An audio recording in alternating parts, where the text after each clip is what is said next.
Welcome back. We're going to talk more about payers and other insurance reimbursement in this video lecture.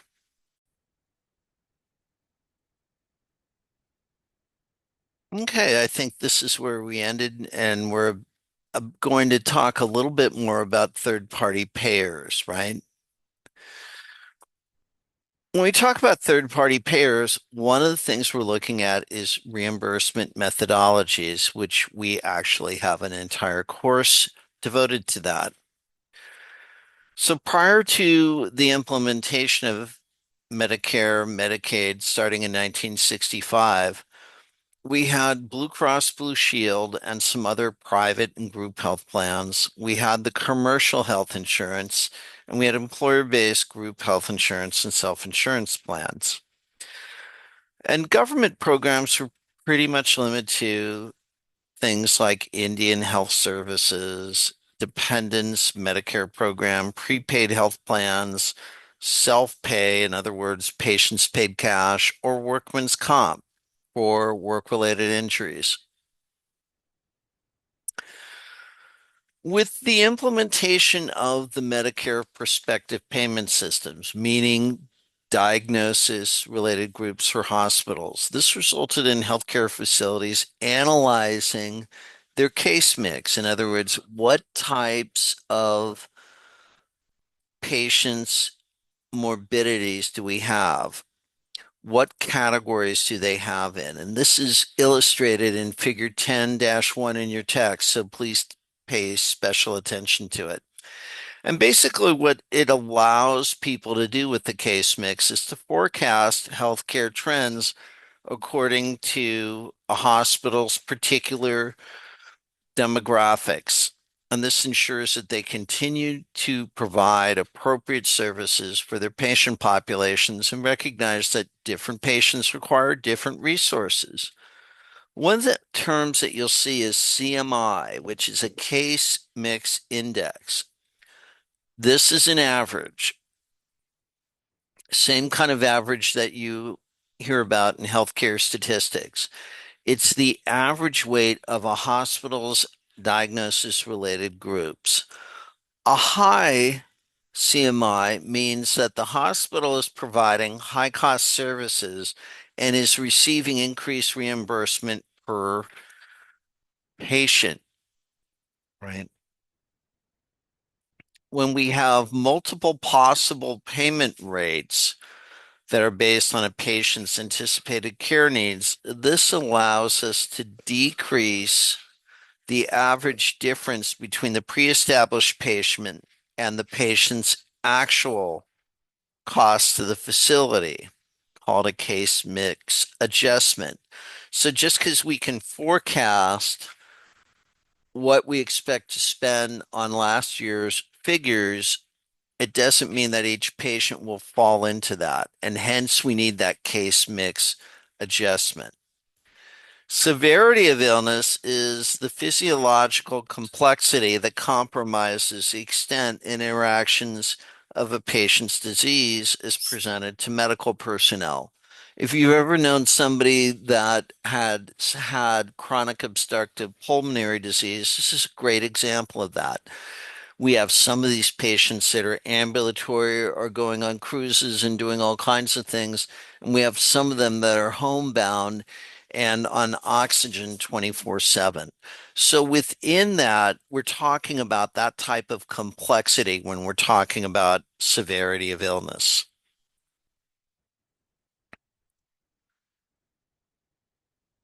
Critical pathways are interdisciplinary guidelines developed by hospitals to facilitate, manage, and delivery of quality clinical care in a time of constrained resource.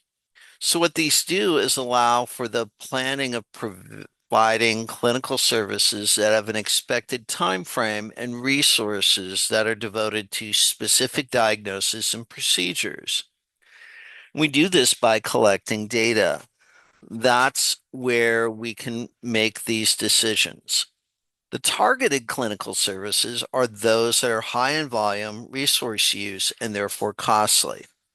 And we use these to merge medical and nursing plans of care with other disciplines. And you're seeing this, your text and the slide talks about physical therapy, nutrition, and mental health, but it's also going above and beyond that. Now we're using these to see what we can do with home health and home health aides to make sure that people are taking their meds, doing their PT and everything else so they don't have to come back to the hospital. So you can look at these as essentially another term that you'll read about in our quality class is practice guidelines. So basically, these are guidelines with predetermined standards of care, right? They're guidelines. And all healthcare organizations, hospitals, some of the larger group practices have these so they can maximize the expertise of all these multiple disciplines. A little bit about the history of health insurance, and this is a 5-slide preview. And again, Franklin Health Assurance Company of Massachusetts, first commercial insurance company in 1880 or so. We had 60 of them. By the early 1900s, most people paid for cash or bartered for healthcare services, right? In 1908, we had legislation for workman's comp for certain federal employees. 1920, we had the first prepaid health plan. And then 1921, the Federal Indian Health Service. And then the first Blue Cross policy written in 1929, right? 1939, we had the first Blue Shield. This is a plan created for lumber and mining camp employees.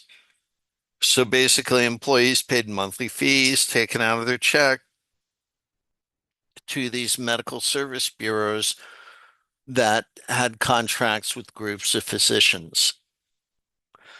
By the 40s, we had group health insurance. This became available and it was not subject to income or social security taxes. Then, after World War II, a lot of interest in building hospitals and providing better care.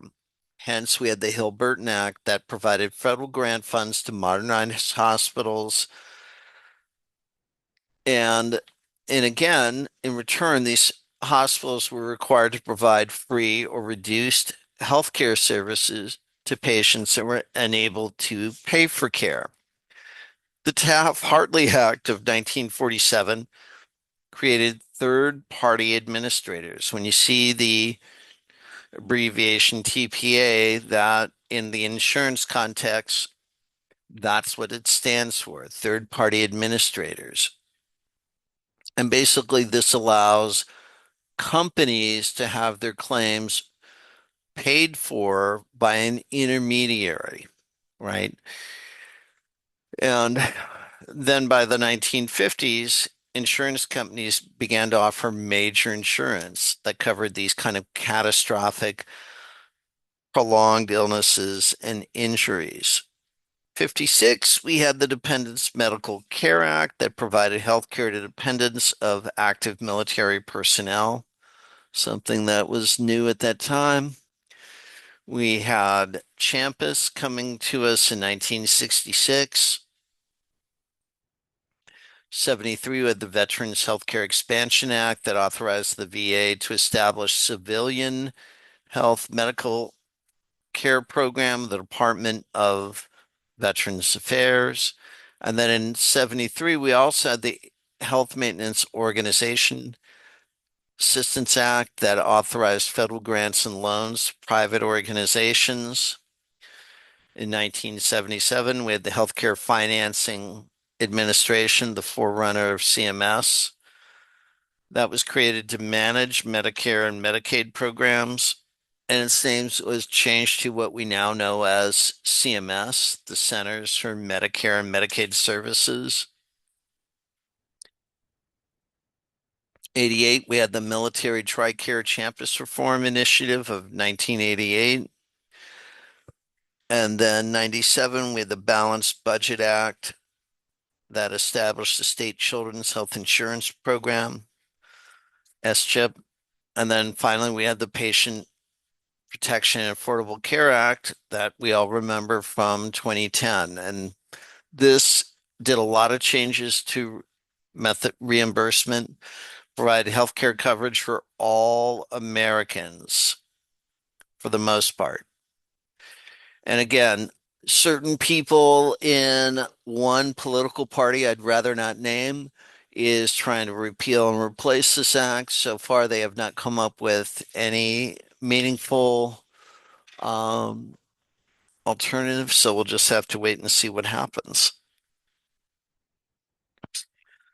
Another term we hear a lot in HIM is revenue cycle management. And for a physician's office, this means processing claims, right? A patient's seen, they have services, they register, they have services, there's a claim initiated, and everything from the time that patient calls for an appointment to the registration to being seen to having the claim coded, billed, all that is considered part of the revenue cycle.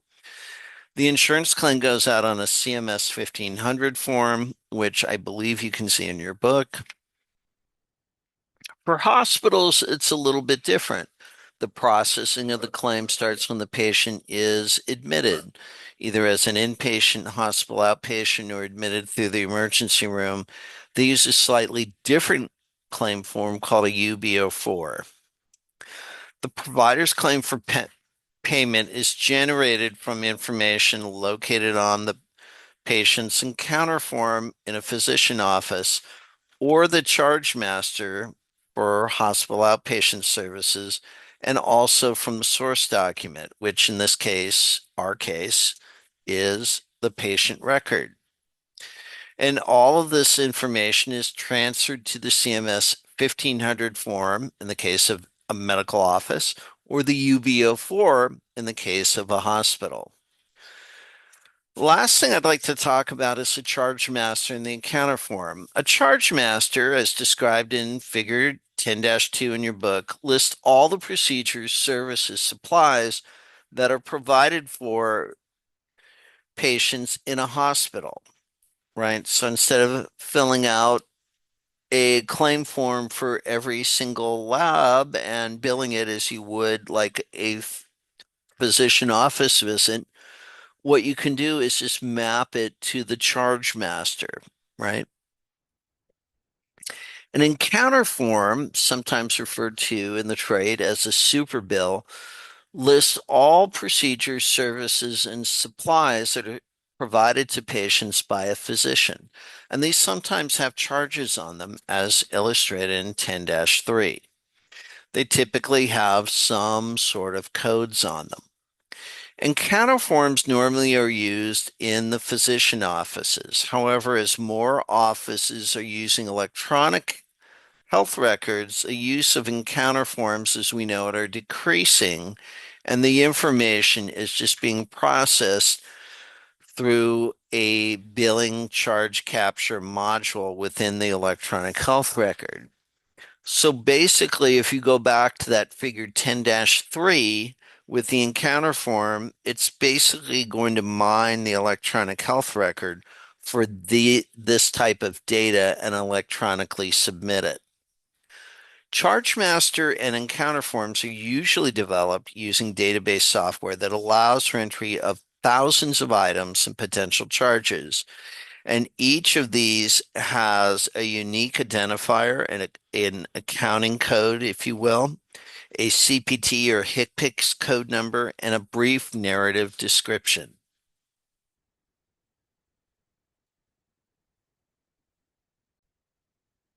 And that's all I have for you. Please come back for our last video lecture where we'll talk about compliance in its role in revenue cycle management, coding, and health information management. We'll see you then.